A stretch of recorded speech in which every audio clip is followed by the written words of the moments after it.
स्वागत है आपका हिस्ट्री विद के में। आज हम लोग लॉर्ड डलहौजी की हड़प नीति का अध्ययन करेंगे। जो ईस्ट इंडिया कंपनी थी, आपको मालूम है 31 दिसंबर सन 1600 में ईस्ट इंडिया कंपनी की स्थापना हुई थी और उसकी स्थापना के बाद से यद्यपि उसका उद्देश्य भारत में व्यापार करना था, लेकिन व्यापार की आड़ में उन्होंने राजनीतिक मामलों में हस्तक्षेप किया और इसके बाद उनके जो गवर्नर थे उनका उद्देश्य कहीं न कहीं यही रहा कि हम किस तरह से भारत में अपने साम्राज्य का विस्तार करें। लॉर्ड डलहौजी, जिसे लॉर्ड डलहौजी भी कहा जाता है, एक घोर साम्राज्यवादी गवर्नर था। उसका जो कार्यकाल है वो 1848 से 1856 तक रहा और इन 8 वर्षों में उसने किसी भी तरह से भारतीय जो राज्य थे उनको हस्तगत करने का, उनको हड़प करने का प्रयास किया। परीक्षाओं में प्रायः लॉर्ड डलहौजी की हड़प नीति पूछी जाती है। इसमें स्टूडेंट्स से गलती करते हैं कि जब हड़प नीति पूछी जाती है तो गोद निषेध प्रथा को लिख देते हैं और ज़्यादातर लोग यही समझते हैं कि गोद निषेध प्रथा और हड़प नीति एक ही है, परंतु थोड़ा सा इसमें अंतर भी है। आज आइए हम उस अंतर को भी समझेंगे और जानेंगे कि हड़प नीति वास्तव में क्या थी। 2 गवर्नर ऐसे रहे, जैसे लॉर्ड डलहौजी था जिसकी हड़प नीति थी और एक वेलेज़ली था जिसकी सहायक संधि प्रथा थी। इन 2 नीतियों के द्वारा उन्होंने कई राज्यों को हड़प लिया। लॉर्ड डलहौजी की हड़प नीति काफ़ी हद तक 1857 की क्रांति के लिए जिम्मेदार भी बनी थी। तो यहाँ हम देखेंगे कि उसकी हड़प नीति थी क्या, राज्यों को वो किस तरह से हड़पना चाहता था। पहला तरीका जो उसने अपनाया था भारतीय राज्यों को हड़पने का, वो था युद्ध का तरीका। क्या किया जाए? युद्ध किया जाए। युद्ध करके और राज्यों को जीत करके उन्हें हड़पना। राजा से युद्ध किया, उसे पराजित किया और ब्रिटिश साम्राज्य के उसको अधीन कर लिया। ये एक तरीका था, परंतु इस तरीके में सबसे बड़ी प्रॉब्लम ये थी कि इसमें एक तो धन बहुत ज़्यादा व्यय होता और धन के साथ साथ कहीं न कहीं इसमें बदनामी भी निहित थी। संघर्ष भी करना पड़ता, अनावश्यक युद्ध होते, तो इसको कम अपनाया गया और ये उसको उचित नहीं लगी। यद्यपि इसका उपयोग भी किया और पंजाब और सिक्किम को इसके द्वारा हड़पा गया है, कह लें हम, पंजाब और सिक्किम को। दूसरा तरीका जो अपनाया गया वो था कुशासन का आरोप लगाना। ये भी देखिए, कुशासन का आरोप।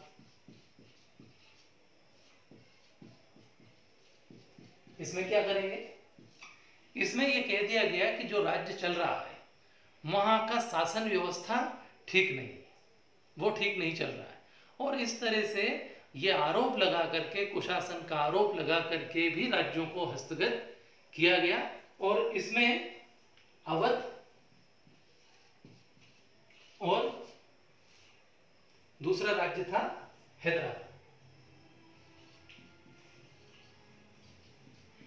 हैदराबाद और अवध, इन 2 को हस्तगत किया गया। जो अवध था, अवध में नवाब वाजिद अली शाह की बेगम थी और उसके अलावा हैदराबाद, यहाँ निज़ाम।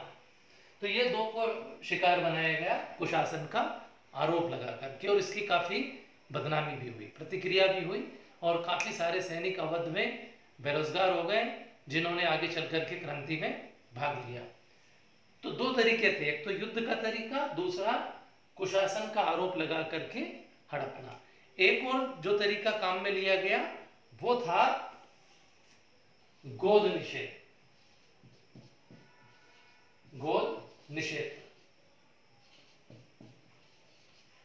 भारत में इस तरह की परंपरा थी कि जो राजा होता था उसका बड़ा पुत्र या उसका पुत्र गद्दी पर बैठता था, यानी राजा का पद वंशानुगत था।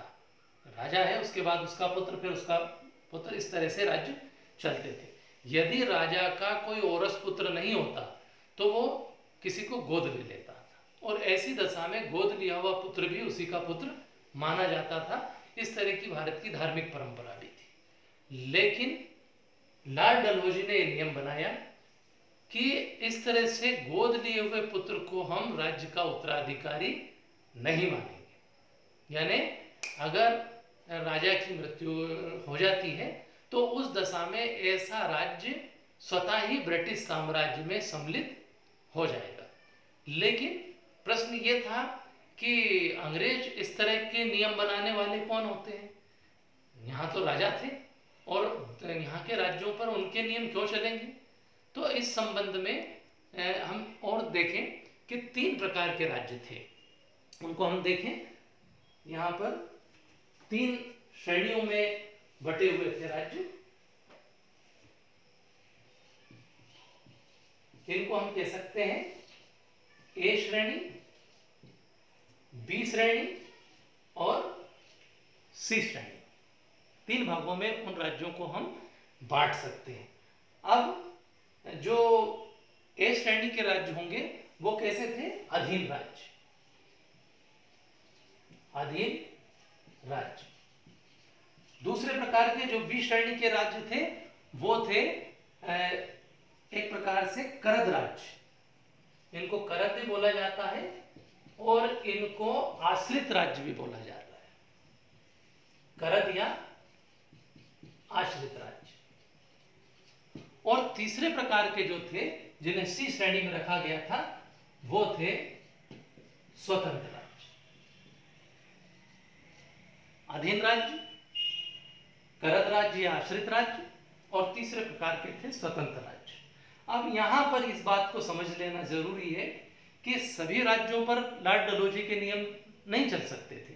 जैसे स्वतंत्र राज्य, तो स्वतंत्र राज्य का मतलब ये था कि ये ना तो ब्रिटिश सरकार को कोई टैक्स वगैरह देते थे और ना ही उनके अधीन थे, ना ही किसी तरह की उनकी बात मानने को बाध्य थे। तो ये तो स्वतंत्र थे, तो इन पे ऊपर तो किसी प्रकार का नियम चलना ही नहीं था। यहां बात हो रही है अधीन राज्यों की। ऐसे राज्य जो कि उनके द्वारा अधीन कैसे थे कि उनकी स्थापना में अंग्रेजों का कहीं न कहीं सहयोग था। तो ऐसे अधीन राज्यों के संबंध में तो उन्होंने नियम पारित कर दिया कि यदि राजा की मृत्यु होगी तो गोद लिया हुआ पुत्र को राज्य का उत्तराधिकारी नहीं माना जाएगा और ऐसा राज्य स्वतः ही ब्रिटिश साम्राज्य में सम्मिलित हो जाएगा। इसमें झांसी, जयपुर, संभलपुर, झांसी, जयपुर और संभलपुर 3 राज्य अधीन राज्य माने गए। दूसरे प्रकार के थे करद राज्य। करद में अवध, ग्वालियर और नागपुर थे। और स्वतंत्र राज्यों की अगर बात करें तो जयपुर, उदयपुर और सतारा का राज्य था। इस तरह से ये 3 प्रकार के राज्य थे। तो इनके संबंध में उन्होंने क्या कह दिया कि ये गोद नहीं ले सकते, और गोद अगर ले भी लेते हैं तो ऐसे राजा की मृत्यु के बाद उसका जो गोद लिया हुआ पुत्र है वो राज्य का उत्तराधिकारी नहीं माना जाएगा और ऐसा राज्य स्वतः ही ब्रिटिश साम्राज्य में सम्मिलित हो जाएगा। करद राज्यों की आश्रित राज्यों के संबंध में क्या नियम बनाया गया कि राजा को अनुमति लेना पड़ेगी। मतलब अगर उसका कोई वारिस नहीं है, वास्तविक पुत्र नहीं है, तो गोद लिए हुए पुत्र को राजा तभी बनाया जाएगा जबकि ब्रिटिश सरकार से पहले से अनुमति प्राप्त करना होगी। और स्वतंत्र राज्य के संबंध में तो कोई उनके नियम लागू होते नहीं थे। तो 3 प्रकार के राज्य थे और यहाँ इन दोनों पर उनके ये वाला नियम लागू किया गया। अब इसके द्वारा इस नियम के तहत जो राज्य हस्तगत किए गए, जिनको हड़पा गया, उनमें सतारा, जयपुर, संभलपुर, बघार, उदयपुर, झांसी और नागपुर। ये इनकी डेट्स भी है, किस ईयर में रखे गए, 1848, 1849, ये भी 50 में, 1850 में, 1852 में, 1853 और 1854, यानी 48 से लेकर के 54 तक इस तरह से इनको राज्यों को हड़प लिया गया। और 56 में कुशासन का आरोप लगा करके अवध को हड़प लिया गया। तो इस तरह से ये लॉर्ड डलहौजी की हड़प नीति थी। एक और काम किया गया कि विभिन्न प्रकार के पेंशन पदों आदि की समाप्ति भी कर दी गई थी। यद्यपि वो हड़प नीति का हिस्सा नहीं था, हड़पने का, कि कोई से किसी चीज को हड़प लेना। तो यहाँ पर इस डेक्ट्रोन पॉलिसी के द्वारा हड़प नीति, इसको व्यपगत सिद्धांत भी बोलते हैं। कहीं पर अगर ऐसा आता है कि व्यपगत सिद्धांत, तो ये व्यपगत सिद्धांत भी कहलाता है। हड़प नीति, व्यपगत सिद्धांत, डेक्ट्रोन पॉलिसी, ये तीनों एक ही बात है। लेकिन जब हड़प नीति के संबंध में पूछा जाए कोई क्वेश्चन, तो उस दौरान हमें युद्ध, कुशासन का आरोप लगाना और गोद निषेध प्रथा, इन तीनों के बारे में लिखना चाहिए। अब यहाँ पर ये जो डलहौजी की हड़प नीति थी, इसकी बड़ी आलोचना हुई, और आलोचना इस दृष्टि से थी कि बहुत सारे राज्यों को अच्छा चलते हुए भी और वास्तविक वहाँ वारिस होते हुए भी उनको बलपूर्वक हड़प लिया गया। नतीजा ये हुआ कि आगे चल कर के बहुत बड़ी संख्या में सैनिक बेरोजगार हो गए, और इन बेरोजगार सैनिकों ने आगे चल कर के क्रांतिकारियों का साथ दिया। कई लोगों ने, जैसे झांसी में रानी लक्ष्मीबाई ने तलवार उठाई थी, तो बहुत से लोगों ने जो ईस्ट इंडिया कंपनी थी उसके विरुद्ध तलवार उठाई, और एक बड़ी क्रांति 1857 की क्रांति का ये कारण बना लॉर्ड डलहौजी की हड़प नीति। उम्मीद है आपको इससे लॉर्ड डलहौजी की हड़प नीति समझ आई होगी।